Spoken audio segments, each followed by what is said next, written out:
الحمد لله رب العالمين والعاقبة للمتقين والصلاة والسلام على سيد الأنبياء والمرسلين سيدنا ونبينا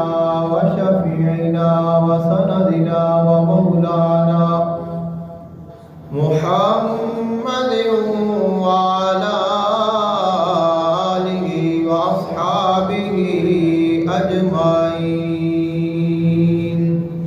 أما بعد فأعوذ بالله من الشيطان الرجيم بسم الله الرحمن الرحيم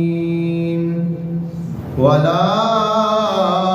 تحسبن الذين قتلوا في سبيل الله أموات